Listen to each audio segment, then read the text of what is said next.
There's an adage, a saying, a phrase that seems to ring true.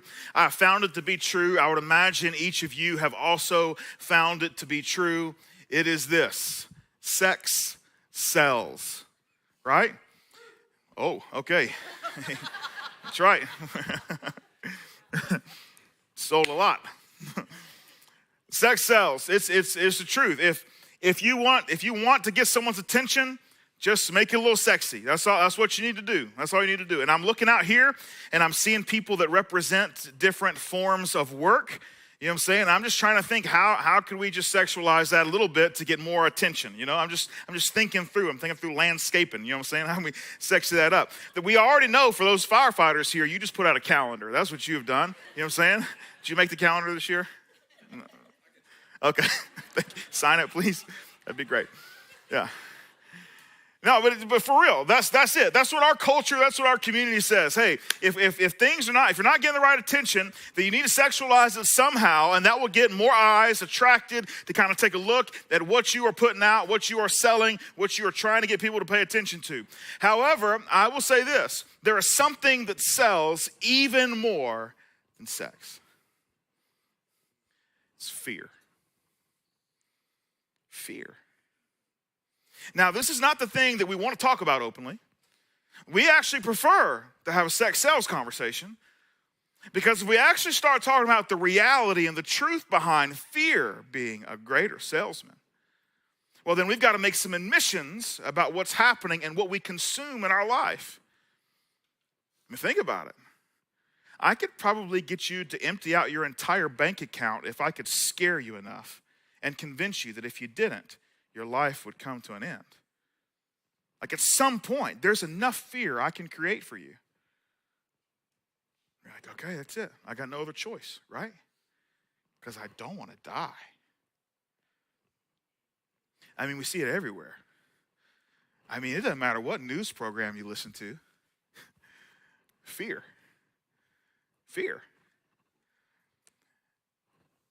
It overruns us. Fear is a feature of nearly all clinical mental health problems. It is a root cause of some of the most common ones. Fear. Now, when we talk about mental health, we always want to make sure we define it. Mental health is defined as our emotional, psychological, and social well-being. It affects how we think, feel, and act. It also helps determine how we handle stress, relate to others, and make healthy choices. Now, we leave that definition up there just for a second, right? Oh, sorry. Now it's back. We leave it up there just for a second, and now I want you to read it again and think about how fear impacts everything that's up there, right? Our emotional, psychological, and social well-being. It affects how we think, feel, and act. It also helps determine how we handle stress, relate to others, and make healthy choices. Fear is all throughout that entire definition. Fear. Now, when we think about mental health, we jump then to the issue that is with mental health, which is mental illness. Mental illnesses are among the most common health conditions in the United States. Mental illness is defined as this: a condition that affects a person's thinking, feeling, behavior, or mood. 1 in 5 U.S. adults experience mental illness each year. 1 in 5. That's an enormous number. It's an enormous number. I mentioned this last week. We'll have somewhere between 600 and 700 people on campus today. So do the math, 1 in 5. 1 in 20 U.S. adults experience serious mental illness each year. Serious mental illness is defined as one or more mental, behavioral, or emotional disorders resulting in serious functional impairment, which substantially interferes with or limits one or more major life activities. Serious mental illness includes major depression, schizophrenia, bipolar disorder, obsessive compulsive disorder, panic disorder, post-traumatic stress disorder, and borderline personality disorder.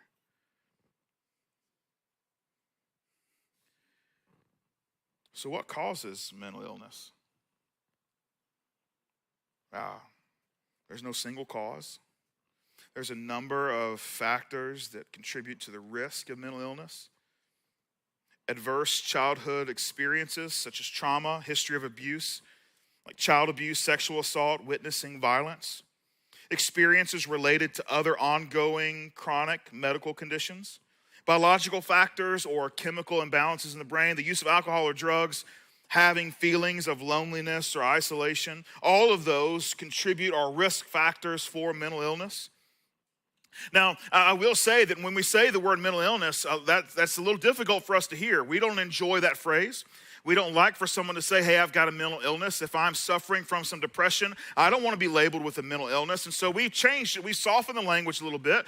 And the common vernacular will be, well, I've got some mental health struggles, right? Because struggles seem temporary. Struggles don't seem to be defining us. Struggles are something I can just get past. It's just a mountain to climb. Once I get over the mountain, I'm past it, right? That's not who I am. That's what those things are. Where if I've got a mental illness, it's like, well, you're talking about me. You're not talking about the issue. And I can get past the issue. The issue's not me. And so we struggle with that. We struggle with the label. The truth is that we've got to figure out a way as a culture and as a society to lower the stigma for people to have open conversations about what they are struggling with. And just call a spade a spade. It is what it is. And we've got to create an environment where someone would be willing just to tell the truth about themselves. Instead of fearing that they're going to be labeled and then shunned or treated in some weird or strange way. Now, I'll be honest with you. There is an enormous group of people that pretend or assume that they have a mental illness or they struggle with fill in whatever blank. And the truth is they've just never faced any adversity and now they do and they don't know what to do. And there are people that just have no mental toughness. And the reason they have no mental toughness is because their parents solved everything for them or someone in their life solved everything for them. They never had to actually deal with the consequences of making bad decisions and actually following through on all the things that come with making a stupid decision. Someone saves them every time. Or someone never has had to want for anything. And so they don't even know what it means or feels like not to have something they want or desire. And there's a large group of people that just honestly do need to be told, just suck it up, just grow up. Like life isn't fair. Life isn't always going to be easy. Just get over it. Come on.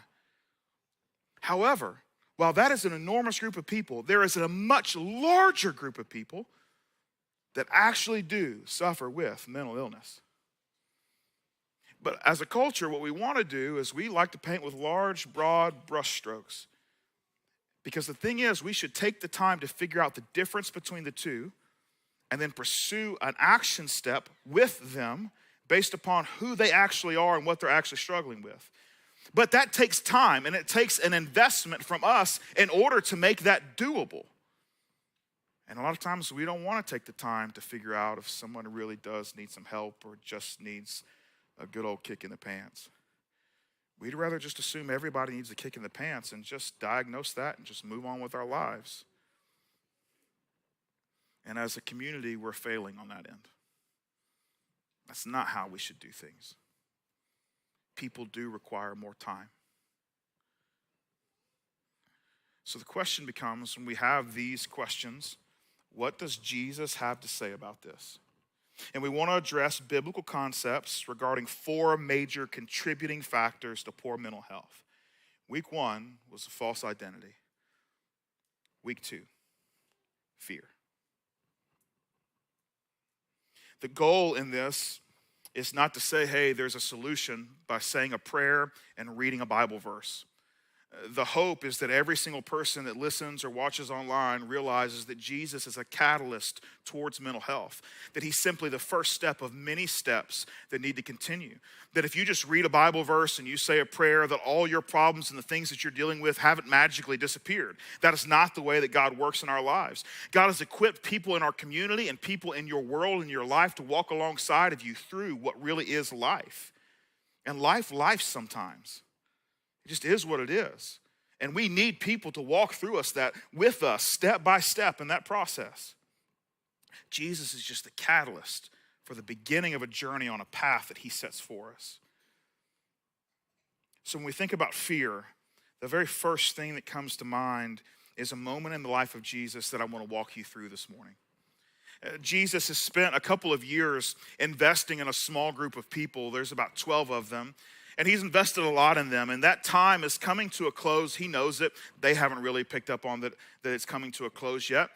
but he knows it's coming to a close, and so he makes arrangements. There's 3 large festivals that happen for the Jewish people every year that are pilgrimage festivals. One of them is the Passover, and pilgrimage festival just means that they're all going to come to one place. So they're going to go to Jerusalem. Jerusalem is an enormously significant city for the people of God. And so for the pilgrimage festival of Passover, everybody comes to the city, Jesus included in that. So Jesus and his crew, they go into the city and they are celebrating this feast, this festival of the Passover. The Passover in particular was meant to point their eyes and their hearts and their minds to a particular period in time for the Jewish people. At one point, they were enslaved by Egypt. And they were there for about 400 years enslaved by Egypt. And so the Passover celebrates the moment and the significant event that took place that freed them ultimately from their captivity. And so every year they get together and they remember this moment. And so Jesus was there, and there's a meal, there's a feast. This meal is a pretty long meal. It's something that doesn't happen just in like 25, 30 minutes. This is not a drive-through type meal. This is a long preparation type meal. It takes a lot of time. And they walk through it, and everything in the meal has some significance.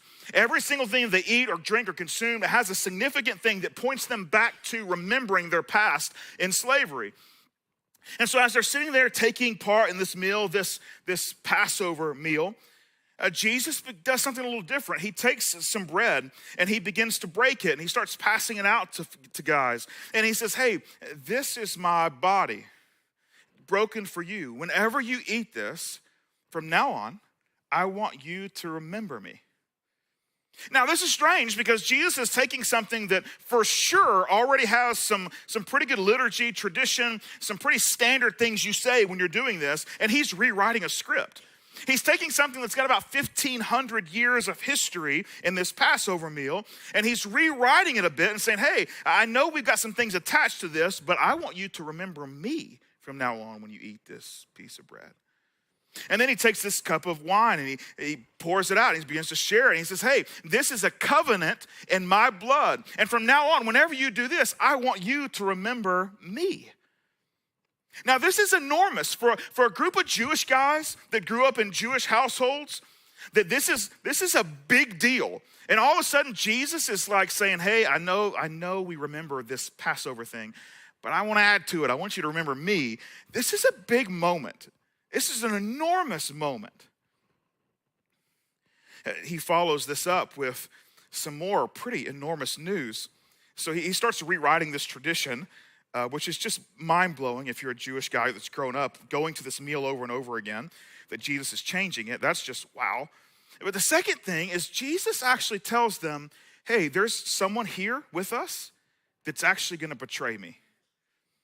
And he's here in the room, right? And so he just drops that on them. He's with his closest friends. He's like, hey, one of you guys is going to betray me. And of course, they begin looking at themselves like, oh, it ain't going to be me. It must be you. I'm like, it ain't going to be me. It must be you. You know what I'm saying? Well, eventually, we come to find out it's a guy named Judas. And Judas had been there the whole time. Judas gets up and leaves, walks out. He's done, right? And everybody's just like, wow, this is nuts. This is crazy, you know? This is nuts. And then after that, so we've got bomb number one, right, is I'm going to rewrite what this whole meal is. Bomb number two, by the way, one of the guys has been so close to me, they're going to betray me. He exits stage left, right? He's gone. Here goes number three. This is what he says. He says, my children, this is Jesus talking, my children, I will be with you only a little longer. You will look for me, and just as I told the Jews, I tell you now, where I'm going, you cannot come. Now, this is another one. It's like, good Jesus, can we slow this down a little bit? You know what I'm saying? Like, we can only take one enormous thing at a time. You just changed 1,500 years of Passover history, and by breaking it and saying, remember me, you know what I'm saying? Like, what about Moses? Like, that whole thing. Like, give us time to let this settle. You didn't, and then you tell us that there's someone going to betray us, and now Judas is gone. Let that settle. And then it's, oh, and by the way, I'm about to have to leave. And my heart just can't take all this, Jesus. Like, good. Like, have you thought this through, you know? He says, same thing I told the Jews, I'll tell you now. Where I'm going, you cannot come. Verse 34. A new command I give you. Love one another. As I have loved you, so you must love one another. By this, everyone will know that you are my disciples if you love one another. Simon Peter asked him, Lord, where are you going? Jesus replied, where I'm going, you cannot follow now, but you will follow later. Okay, so Jesus changes Passover, talks about Judas or betraying. Judas leaves. Then he says, hey, by the way, I'm not going to be here much longer. That's number 3. Then he says, oh, by the way, I want to give you a brand new commandment, right? Which is huge. He says, a new command I give to you. I want you to love everybody, love one another. As I've loved you, so you must love one another. Here's the most important, when we talk about depth of theology, the deep, this is rich, this next line. He says, by this, everyone will know that you are my disciples if you love one another. Think about what he just said. He said, I want you to love each other the way I have loved you. In other words, now here's the thing. You do not get to define how you love one another. I've already defined it, Jesus said. Jesus looks at him and says, I want you to love everyone the way I loved you. Not the way that feels good to you, not the way that first comes naturally maybe, but I want you to love them the way I have loved you. So he defines that. And then he says, you can pull that off. Everyone else will know that you're actually my disciples. Can you think about how big that is? That is the way the world will know, because you're going to love each other the way I loved you. That's enormous. And then Peter's response to that is, where are you going? Where are you going? He's like a 4-year-old. He heard nothing else. Nothing else. Okay, that's great. Passover has changed 1,500 years of history. That's fine. You're not going to be here? Okay, that's fine. New commandment. Okay, the whole world. That's fine. That's fine. But you said I couldn't go somewhere, and I'm curious where that might be. Peter is the poster child for FOMO. He said, look, I've been following you around for 3 years. Where you go, I go, right? Like I've been there. Like I fell asleep a couple times when you told me not to, but I was still there. You know what I'm saying? Like I've been there, Jesus. So this whole he's having separation anxiety, this is not going well. Verse 37. Or Jesus responds, he says, hey, where I'm going, you can't go. You'll follow later. Verse 37, Peter asks, Lord, why can't I follow you now? I will lay down my life for you. He says, let me just make sure that you are clear on this, Jesus. I know that you think you might be going someplace and it's dangerous, but here's the thing. I've already decided that I'm willing to give my life for you. I am devoted, dedicated, dependable, all the things. I am in. So there's nowhere you can go where I can't go, because I am willing to pay the ultimate sacrifice, which is my life for you. Peter's got this enormous amount of courage.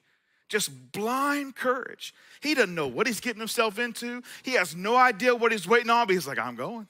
Have y'all recently seen on social media that there's these prank videos that are going around where a mom, my favorites are a mom, the dad will do it too every once in a while, the favorites are a mom, where a mom will come inside and the husband or boyfriend, something like filming the kids and their reaction. But the mom will walk in the door and she's like, hey, and they're like the little kids. They're like little kids, like 7 or 6 or 5 or 4 or 3. Enough to talk, but they're tiny kids. And so she'll walk in and she'll be like, hey, I was just outside, and the neighbor's mom was outside, and she said she wanted to fight me. And she's got 2 little kids that are y'all's age. Will y'all come help me fight them? Right?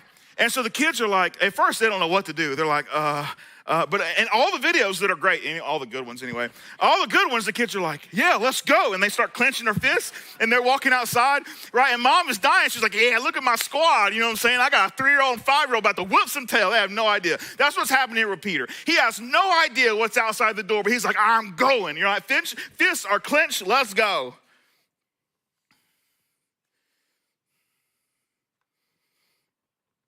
And Jesus answered, will you really lay down your life for me? Because very truly I tell you, before the rooster crows, you will disown me 3 times. He looks at Peter and is like, you think you got some courage? Nah, we're not even going to make it to tomorrow morning. And 3 times out of fear, you're going to pretend like you don't have any connection to me.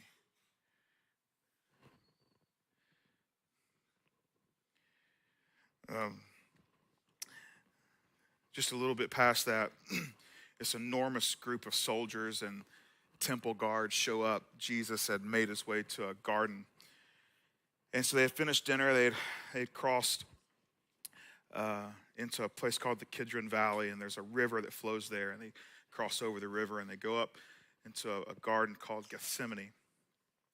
And they were spending some time there, and sure enough, they could see the torches and the lanterns piling out of the city, coming towards the garden, and there are hundreds of them.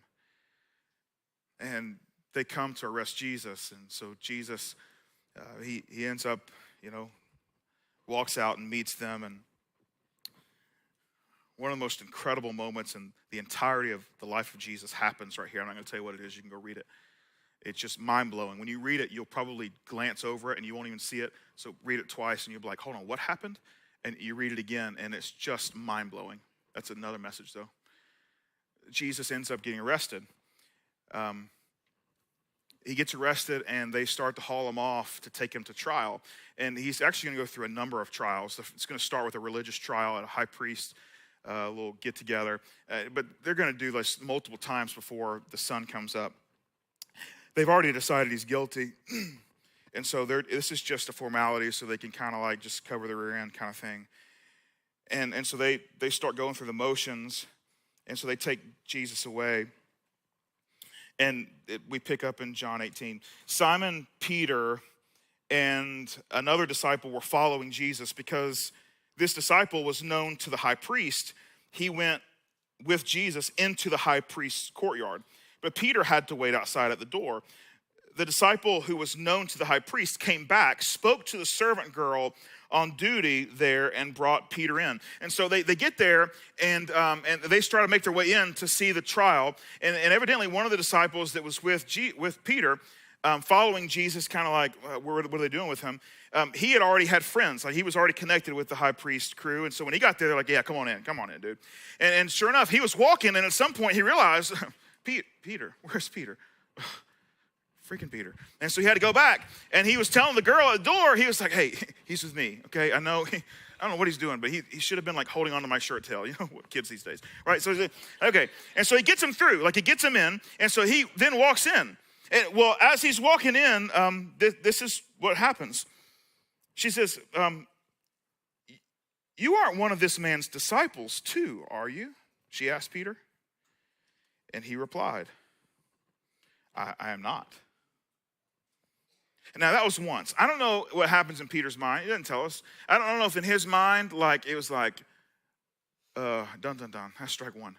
Like, but good news is, this one is not 3, and that's what Jesus said. So I'm a long ways from 3. You know what I'm saying? Like, this is just one time. Okay, so he was kind of right, but he ain't all right. You know what I'm saying? Just a little bit. We fast forward. Evidently, it's kind of cold. They had built a little fire in a barrel, and Peter was standing next to it. It says this, verse 25. Meanwhile, Simon Peter was still standing there warming himself. So they asked him, you aren't one of his disciples too, are you? And he denied it, saying, I am not. And one of the high priest's servants, a relative of the man whose ear Peter had cut off. So to set the stage here, when they came to get Jesus, Jesus was willing to kind of surrender himself. Peter was not so much willing to surrender himself. In fact, Peter had a sword on him. One that I will admit that Jesus told him to buy at one point. He's like, go sell some stuff, you're probably gonna need a sword. Peter pulls it out like Peter Pan. And then he cuts this guy's ear off. He completely missed. I'm sure when you take a sword and you swipe it at someone, you're not aiming for the ear, but he missed, right? So he just didn't handle the sword. But he cuts the guy's ear off. And sure enough, like it's a big deal. And then Jesus looks at Peter and is like, what are you doing? Like put the sword away. That's not how we're gonna live our life. Like what are you doing? Which I get was probably confusing to Peter. He's like, you told me to get the sword. And he goes, but that's a whole other message, right? He said, put it away. What are you doing? And so he puts it away. Now, obviously, word has gotten around. I don't know if the guy who got his ear cut off got on Instagram and was like, hey, this is what Peter did, and right? And so now people know. But somehow, it's been a few hours, and sure enough, there's one of the high priest's servants, a relative of the man who Peter had cut, a relative of the man whose ear Peter had cut off, challenged him. Didn't I see you with him in the garden? Again, Peter denied it. And at that moment, a rooster began to crow. Now, can you imagine? So there was fear that existed in Peter that caused him to deny Jesus. Because he was afraid. He didn't want what would happen if he associated himself with Jesus. So there was fear that did that. Can you imagine, though, the amount of fear and the fear level that increased when he heard the rooster crow? Like, he's already here, fearful for his life if he gets connected to Jesus. It goes to another level when he realizes that the Son of God told him just a few hours ago, 3 times. You think you got courage? 3 times. Before the sun comes up, you're going to pretend you don't know me.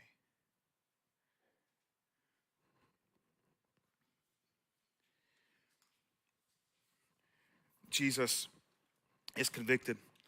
Eventually, he ends that morning with a sentence of death. They sentenced him to be crucified. And it doesn't take long for them to go through that process. So it's the same day. They put Jesus on a cross. He's there for a number of hours. And eventually, he dies on the cross. Not just passes out from pain, but is clinically, medically dead. He doesn't breathe. He has no brain function. He's dead and done. They pierced his side just to double check, and blood and water pour out of his side, spills onto the ground. He's done. And so they remove him from the cross, and there was a really wealthy guy that admired Jesus, and he said, hey, he can use my tomb. Let's put him in my tomb. And so they take him and they put him in the tomb. And there was a rumor that his followers were going to try some kind of little like prank hoax thing where they were going to steal the body and tell everybody that he had resurrected from the dead. And so the Jewish officials, they took care of that because they went to Rome and they convinced Rome of this. And so Rome put a little section of guards in front of the tomb, and then they sealed the tomb. So they put the rock in front of it and they put a seal around it, right?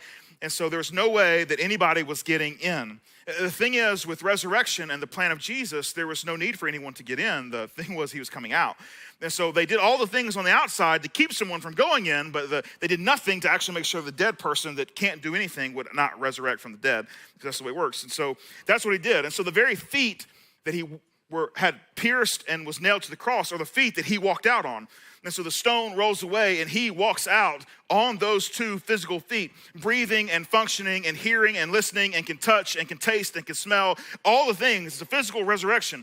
Jesus then proceeds to appear to about 500 people post-crucifixion, post-now resurrection.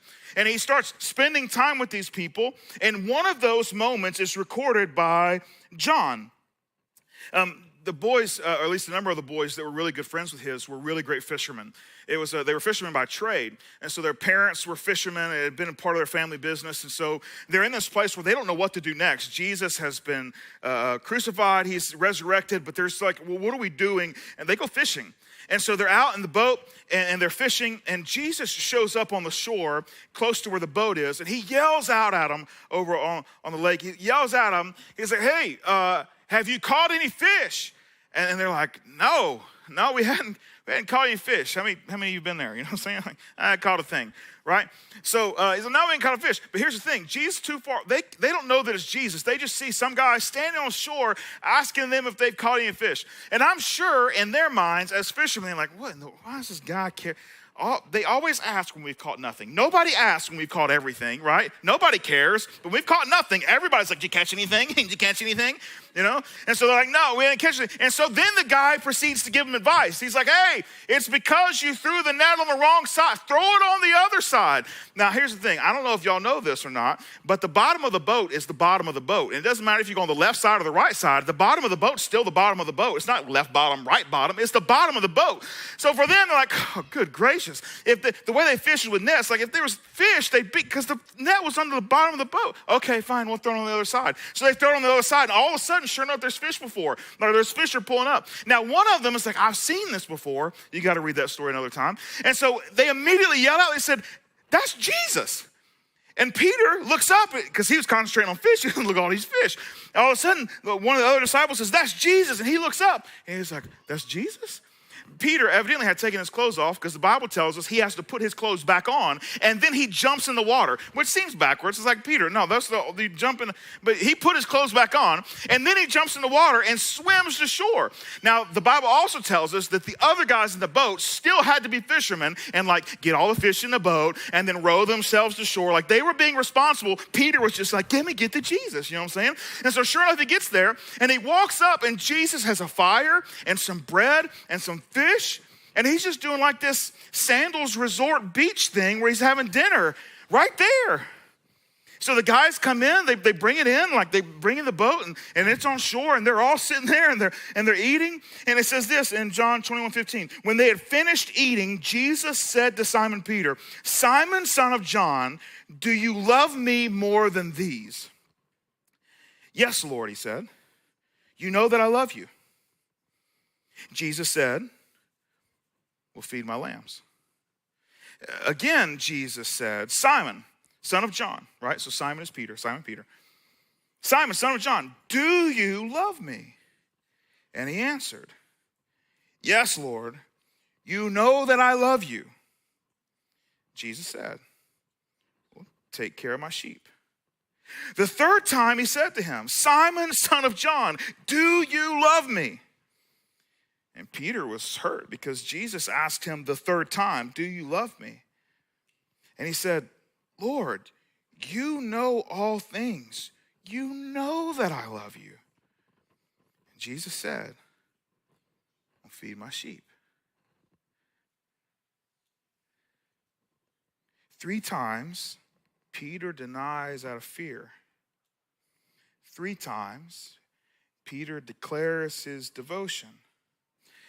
But let's just think about how far Peter's come. And he's not even to a finished place yet.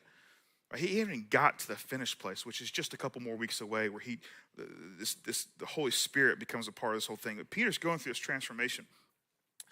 And just a couple scenes back, Peter is looking at Jesus, and he's like, hey, I will die for you.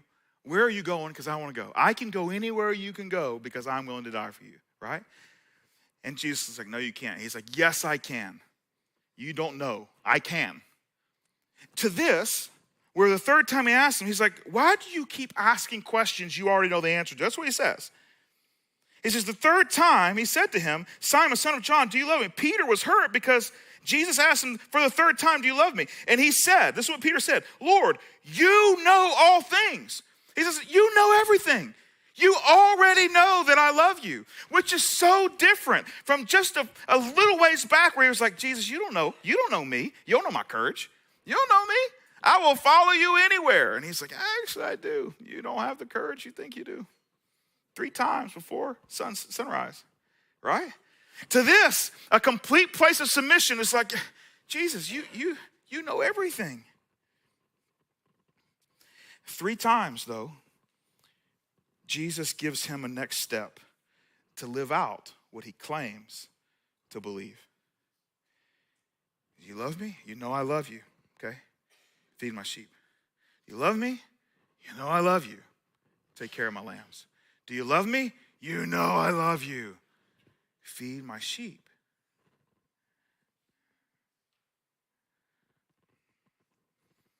It's almost like it's not that Jesus wanted to give Peter 3 times to make sure he was answering the question correctly, because Peter's right. Jesus knew Peter was answering the question accurately, correctly, the first time he asked. No, the significance is in the next step Jesus gives Peter. Jesus doesn't need to hear the answer 3 times. Truth is, Peter doesn't need to say it 3 times. The truth is, Peter needs to hear his next step 3 times.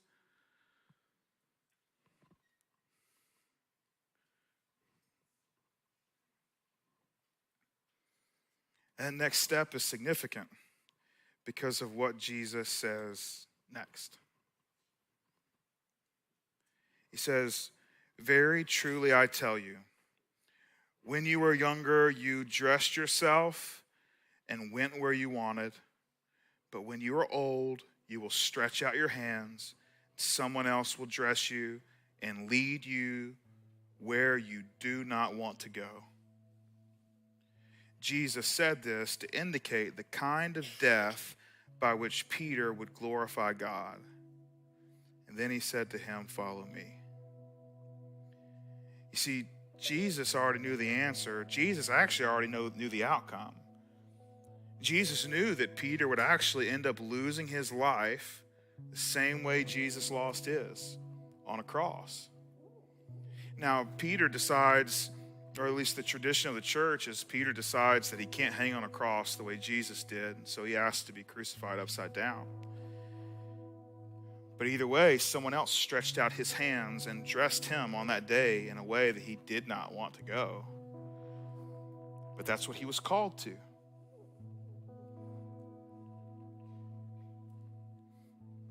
A conversation birthed out of fear simply ends with another opportunity for fear.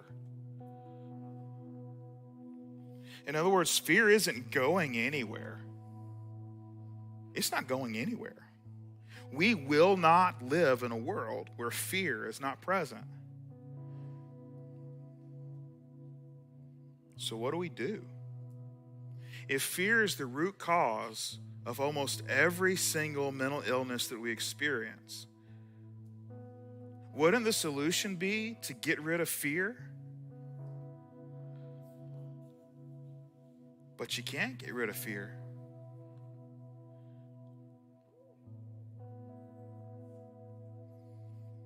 Well, how did Jesus lead Peter in the midst of his fear? How did he lead him? You see, Jesus knew that Peter was afraid at what we know today now as the Last Supper or the Lord's Supper. He knew that he was afraid that night, even though he had this blind courage. "I'll follow you anywhere." Jesus knew, man, you're so afraid. In fact, you're going to give an opportunity to show that you have that courage, and you're going to fail 3 times because you're so afraid. And you fast forward, and Jesus asks him, "Do you love me?" He's like, "Yes, I love you." "You love me?" "Yeah, I love you." But every single time, Peter's like, "You know what? Loving me or saying you love me, that's not really the secret. I want you to do something about it. I want you to feed my sheep. I want you to care for my sheep. I want you to feed my lambs. I want you to tend to my sheep." In other words, Jesus says, I don't have a solution for your fear, right? I don't have a way to get rid of your fear or to dial it down a little bit or to make it disappear. I can't do that. Like, the fear is just going to be there. But what Jesus can do for Peter, and what I believe he does for all of us, is that he gave him a calling. He gave him a calling. In other words, I would challenge you this morning, the way we overcome your fear is with your calling. And you overcome fear with your calling. Now, I know, it's like, oh gosh, we waited 35 minutes to get to overcome fear with your calling. Yes. Let me explain it for a second, right? Let me explain it just for a second. Calling is one of those things that once you figure it out, it makes everything just begin to pale a bit. And there's this vibrant thing that's in front of you, And that you are drawn to it, you're pulled to it, you're compelled to move to it. And so there's all these other things, these other circumstances, these other moments, these other hiccups, these hurdles that come into it. But no matter what those things are, you can't keep your eyes off this thing that you've been called to. And you just know, because it's almost like there was something more than yourself that created this in you, where you just are resolute, like it doesn't matter what the world throws at me, I am still headed in this direction. That's what a calling is.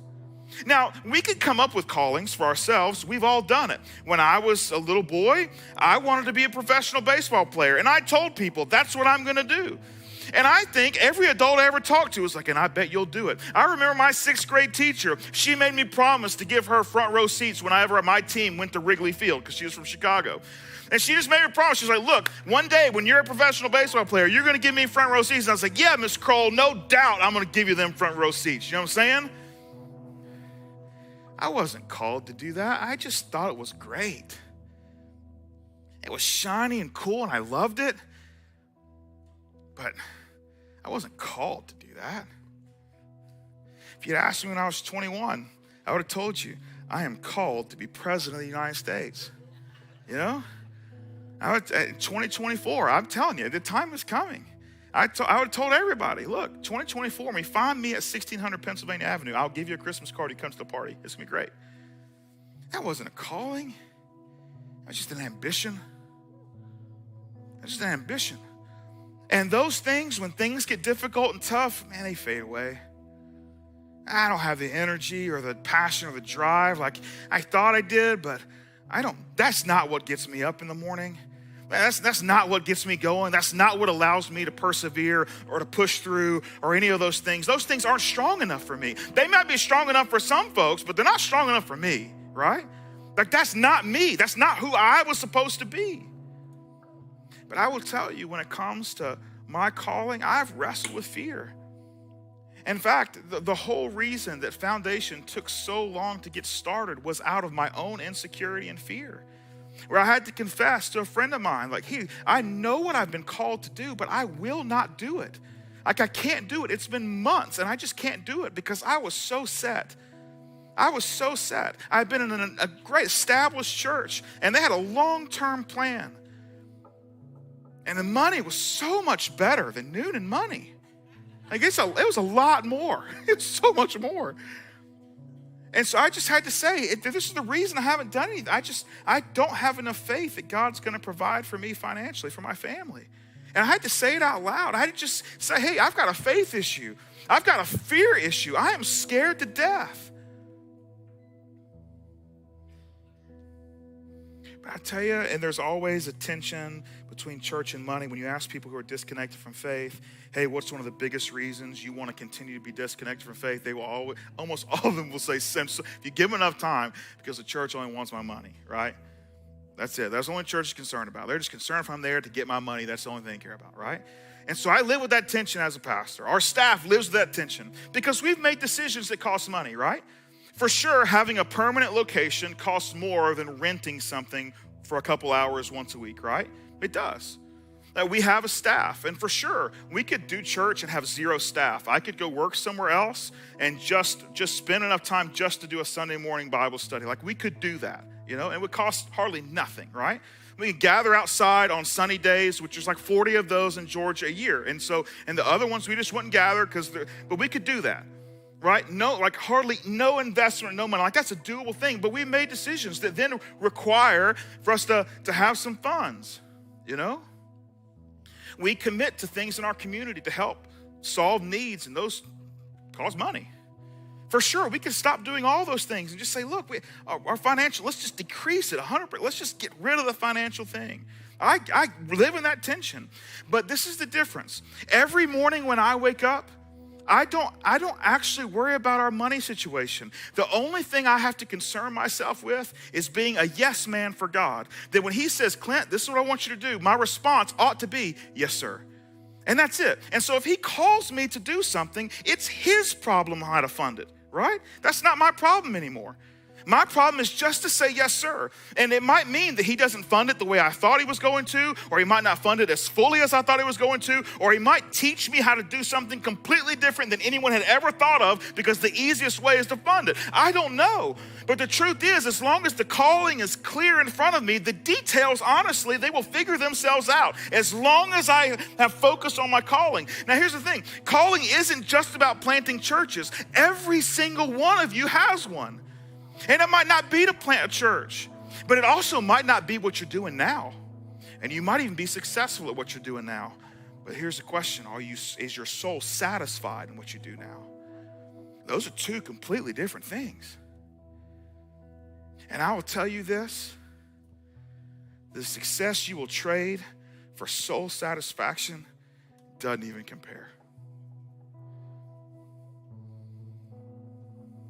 A calling. That's what you got to chase. So the truth is that calling breeds courage. It breeds courage.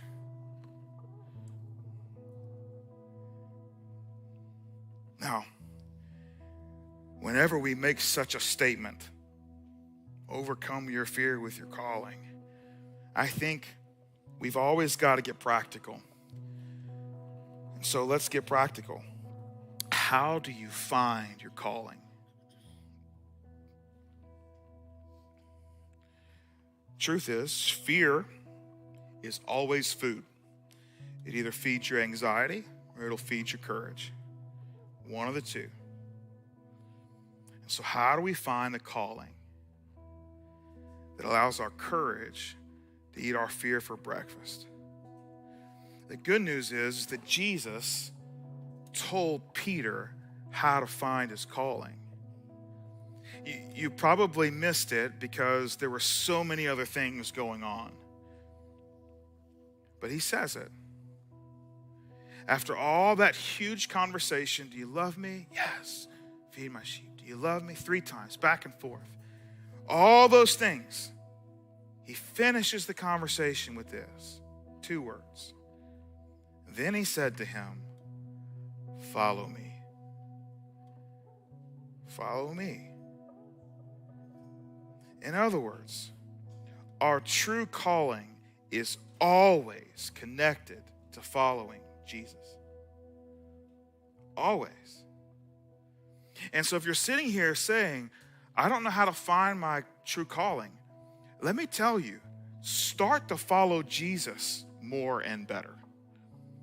If you can't figure out what the single clear call in your life is, that the question is not what is it supposed to be? The question is, hey, how do I put myself in a position to discover it? The way you put yourself in a position to discover it is to be a fully devoted follower of Jesus, because Jesus is never going to waste a willing soul who wants to wake up in the morning and say, yes, sir. What's next, sir? Yes, sir. I might have some questions sometimes. I might even be a little angry. I might even disagree. But at the end of the day, I want to get myself to a yes, sir. He's not going to waste someone who's willing. But that's what you've got to ask. So when you don't have a calling and you can't figure it out, the first question needs to be, where am I failing at following Jesus? And let me fix that, because there's a good possibility that the cloudiness and all the baggage that comes from that being broken has hazed up what God has called me to. And if I can clear that up, maybe the skies part a little bit, maybe some sun starts shining through, and suddenly clearly I can see what may have been there the whole time. I just discounted it because it looked a little foggy in that direction. Our true calling is always connected to following Jesus. And anytime we try and figure it out without him, we might find something that makes us happy for a season or 2 seasons or 10 seasons, but it will still always leave our soul unsatisfied. And don't be surprised if fear comes knocking at the door and you are worried about everything other than what you're called to, because you're so scared that some circumstance will rip from you what you hold so dear. But the truth is that we've been called to something by God. Nothing can take it from you, because he's still the one holding it, and no one's a bigger boy enough to take it from him. Calling.